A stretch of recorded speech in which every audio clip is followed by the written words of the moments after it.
Well, I mean, I think you have to emphasize, what you emphasize every day, you're going to get in many ways. And I think, taking care of the basketball is a huge thing. Not just by your point guard or your perimeter people. It's everyone has to value the ball, and it starts every day with your practice habits and the things that you emphasize. And I thought our team in general last year, I was very comfortable with us and how we played. We didn't turn the ball over as much as maybe ever in maybe my head coaching career at Dayton. I could be wrong on that, but I felt like we really took care of the ball and shared it really well last year. So it'll be the same emphasis here. You can't win at this level. You can't do any of the things that you want to do, obviously, by turning the basketball over. So, it'll be a big emphasis as well. Next question. Terry? What's your first month been like? As much of a whirlwind as I would imagine? Yeah, I mean, I think there's a lot of things coming and going. You're meeting a lot of people. You're meeting a lot of former players. You're meeting a lot of people that are important to the program. You're focused, as much as you possibly can on your current team and your roster and your workouts and all those things. And then, the big that big elephant in the room is recruiting. When you take over and you get ready to get started and you're trying to put your stamp on things from recruiting. You're spending a lot of time on that. So I expected it, though. I think the one good thing is, like I said, when I first got here, I wasn't going to try and do a million things right away. And just try and do the little things that we needed to get done with our players here, getting our staff intact, making sure that we had the staff that felt we needed to have here. I feel we have that. And, we're getting ready to finish up recruiting here in April. And I think once that happens, hopefully we can really start to get our feet on the ground, get our summer program ready to go. Started to get our May and June program ready. July will be right around the corner again, and then we'll be heading into the fall. So it's going to be, I think every month's going to feel the same. You're just going to be on the run quite a bit. You mentioned recruiting. I know you can't talk specifically about anything, but how important when you take over a new job, hit the ground running in April, these two live periods, how important is that for you as a staff to formulate a plan of what you want to do for this 2018 class? Yeah, the two live periods are always a crapshoot, and I don't necessarily mean that by if I took over the Indiana job or if I took over another job. When you change jobs and sort of the landscape changes, these two evaluation weekends can become in many ways non-impactful if you're not organized, because you're just looking at hundreds and hundreds of kids, and you have to try to be focused. And if it's a normal year, you're going out there and you're really, in many ways, just evaluating young guys, but you're hammering in the guys you've recruited for a couple of years. And that's not our case right now. We're having to make evaluations, and we're also trying to get in on certain guys, and we're also trying to, do a great job with the underclass people as much as we can before we see them in July and get them to campus in June. So we just want to be efficient in the period and stay with sort of the guys that we like, and then continue to evaluate the young guys. And then as we continue to get more information on some guys that stand out that maybe we weren't aware of, you kind of play it by ear. But this is a big class for us. We're going to have a lot of opportunity on the floor for people that are coming in that class. So we're attractive right now. And, we just have to be very, very smart and make sure that we're not wasting a lot of time. One follow-up on that. I know you've talked about the inside-out approach at the press conference. I know you've gone around and met with different programs, coaches around the state. I guess how is that message being received from your perspective? All positive. I think, I didn't leave, once we got done with the incoming class from 2017, once we stopped spending, I don't want to say spending time, but once we were done with that class and they were solidified and we didn't have to go back in or do more work with them, in particular, spent a lot of time just in the state for about 3 days. We only had about three or 4 days left in the period and just spent them in the state. And we're able to hit multiple high schools and coaches and say hello, and we were able to get some the recruiting days and the contact days that we were allowed to do, we did. And I think it's been very positive. I think that in general, what I feel is the state of Indiana, the high school coaches in Indiana would love for Indiana to be good all the time, and I don't anticipate that changing. And what's the biggest surprise you run into in your first month, and what's been your biggest challenge? I don't know if anything's really surprised me a whole lot. I think the one thing that surprised me maybe in a positive has been how our current guys team on campus has responded to the change, and also has been very, very mature about their approach. I thought that was very, very, sometimes you can really, like I told them, it's very difficult to get anything done in 3 weeks when you don't know somebody. But I feel like with their approach and what we tried to put together for about a 4-week period of time, they took advantage of, and they improved. We had some guys really do some nice things in a 3 or 4 week period of time on the court with us, and I was real pleased with that. I was, their acceptance of what we were trying to do is very good. That was surprising. I'm not real sure that there's been a whole lot, in the first month or so on the job that I didn't know was coming, whether that be good or bad, though. Was there a challenge that you faced? I don't know, just challenging. I think, one thing that's always challenging is you're trying to get to know, your current team and their families and their coaches. And I think what's been challenging is the amount of time that you don't have to do everything that you want to do. So, especially with this last part of the period being over on Sunday, the fact that finally I don't have to leave the campus, or our staff doesn't have to leave, it should give us our first breath of like, okay, we can sit here and we don't have to leave the office. We don't have to get scattered around. We can actually be together here and start to get some things going. So I think this, the amount of time that's, you want to invest in certain things, you just can't. Zach, talking about both the 2017 class and the current roster, I mean, just how much does it meant, I guess, that those guys have responded as positively as you talked about, and in particular maybe that 2017 class in terms of all three of those guys electing to stay with IU? We're very pleased about the three guys that have accepted to stay. Like I said, one of the things in recruiting, you work so hard to get a kid to say yes, that when something like this goes down, you're reluctant. You're reluctant to trust again. You're reluctant to do certain things as a family. And those guys welcomed us with an open door. We sat down. We talked about a number of things. And, I think the one good thing, the one common thing that everyone should feel good about here is I think all three families and all three kids in general love Indiana. They love Indiana basketball. They love the passion of the fan base. The university clearly stood out in their mind with the education, that those guys were excited and didn't want to relinquish that. I think they just needed some confidence in what was coming. Is sort of some of the same things that they sort of signed up for on the first go-around. So we're very, very, very pleased, and also, very thankful that those guys continue to trust us, because when you're building a program, and you're trying to do it your way, the one thing that really can get tricky is when you have to add mass numbers and the class, so to speak, isn't broke down as it normally would be over year after year. We have seniors, juniors, sophomores, and freshmen. And in many ways, that class, if it didn't show up, would really end up being about a 9-person overhaul within about a 2-year period of time, and how that tiers down and how you get better, with, freshmen going to sophomores and sophomores to juniors. That improvement's really important in the development of a program. Not the guys can't leave early or whatever, but the foundation of what you're doing is guys, a core group of guys getting better and getting older, and you have experience in front of young people that are coming in. And those three guys not coming would really put us in a situation, in my opinion, where we're really looking at heavy, heavy turnover with young people in the near future. Coach, you mentioned that experience. Just how critical was it having a guy like Colin Hartman come back? And I guess what were those conversations like in figuring out where he was leaning, what he wanted to do? Colin and I had a number of talks. I think the one thing that stands out about Colin is everything that was told to me on the front end about him as a person, as a leader, as a key cog, so to speak, in the program's wheel, was true. And I think it didn't take long to figure out, what he's about, what he's been through, and what he wants to be about now is, I think, a better finish, an opportunity to help establish something here on the front end, where he can be attached to something new. And he's been good. I mean, he's really good. He's worked very, very hard in rehab. He's got a long way to go. He's chosen to stay here all summer, not take any time away. He's chosen to stay here all summer and continue to rehab and stay here on campus with our staff. So I think that's going to be a big, big help for us as we continue to, build towards, the summertime when everybody's here. He's going to have a really good feel for what we're doing. Real quickly, just to follow up on that, do you have a timeline of when you expect him to be able to participate in the May or June workouts that you mentioned earlier? He participated in workouts this spring.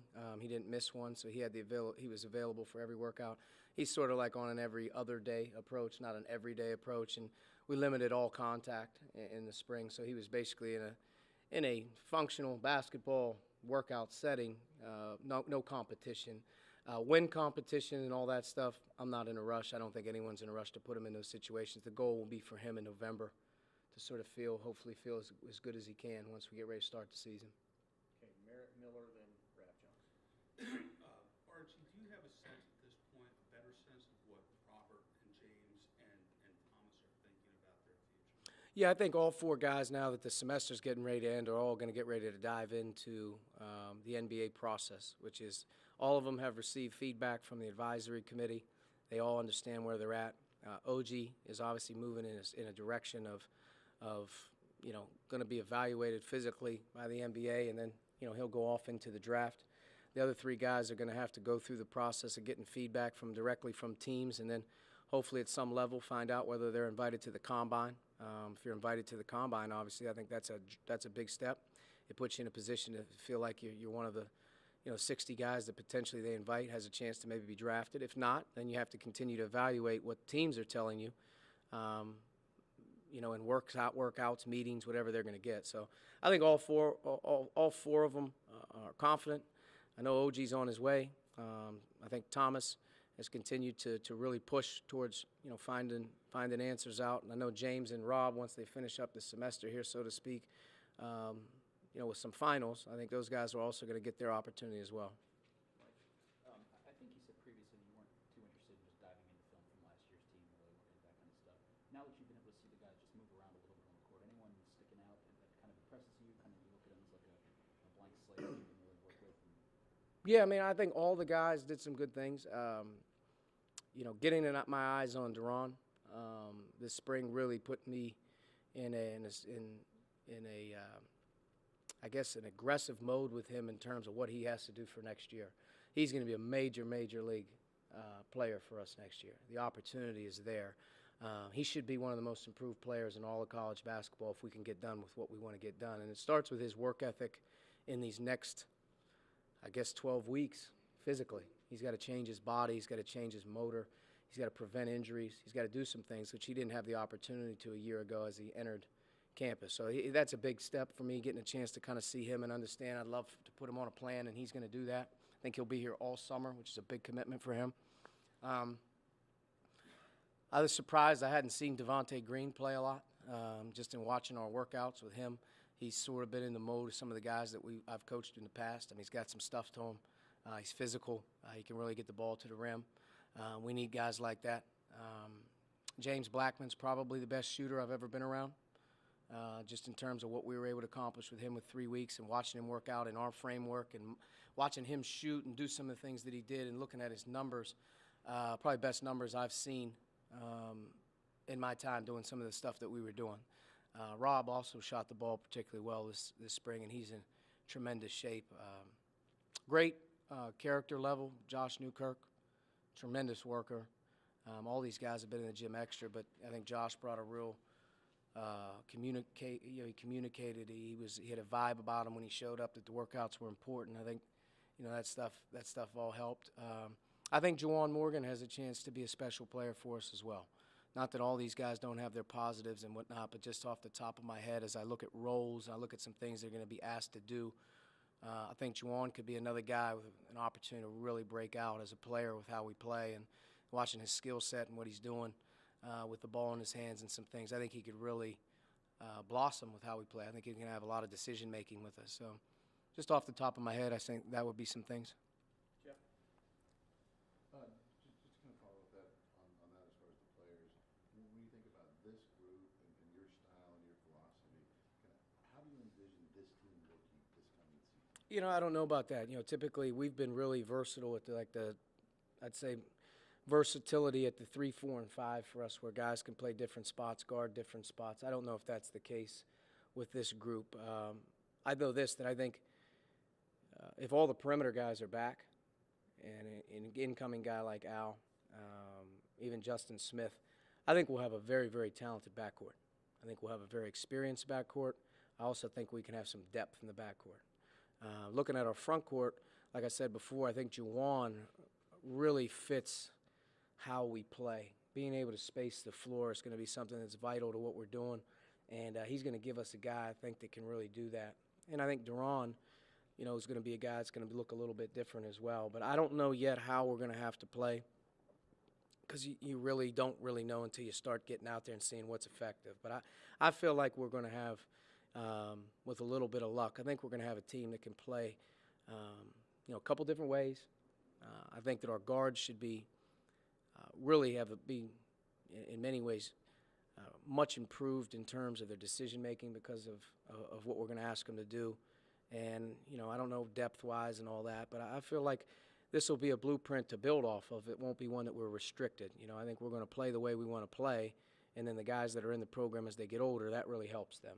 You know, you don't want to restrict things and then keep teaching new things. You want those guys to be experienced as they get older. So I'm not sure yet, but you know, all things go well, health and all that stuff. I think our guards, that's going to be where our strength is.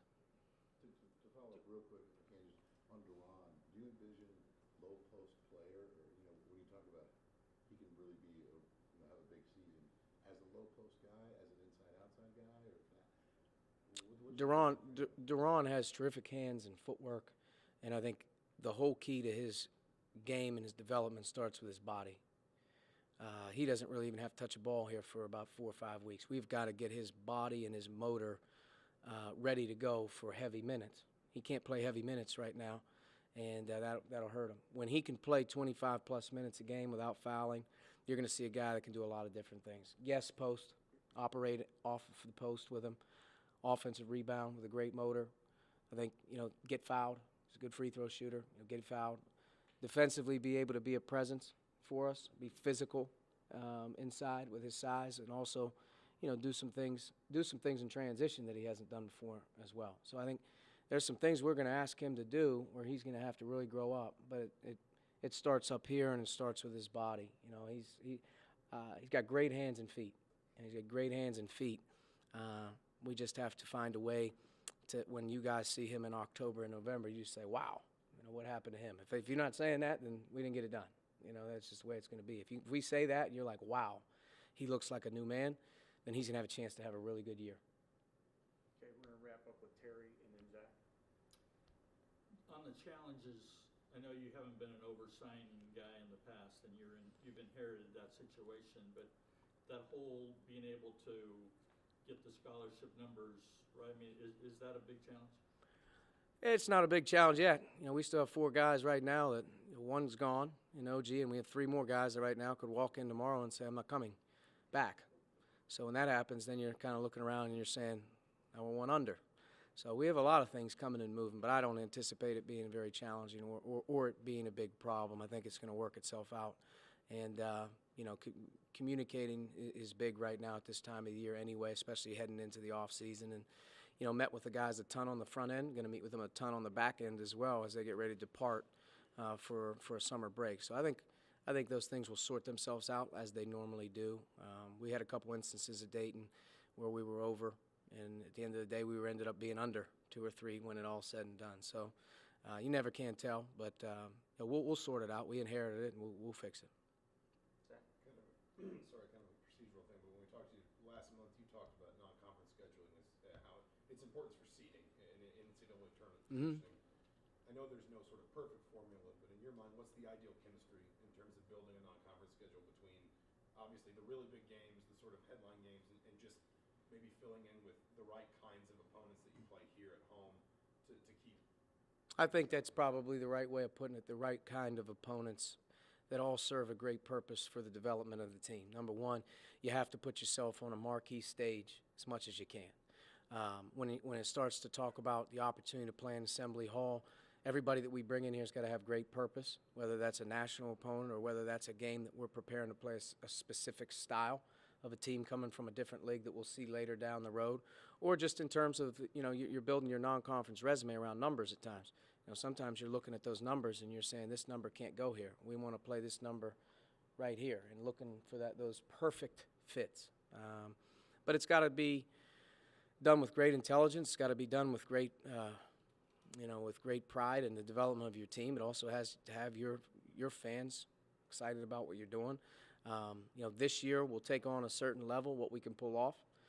Down the line, though, I think you'll see a different model with what we're trying to do, and it's going to take some time. You're not able to just recreate the wheel one day at a time. I think we're going to have opportunities for home and homes.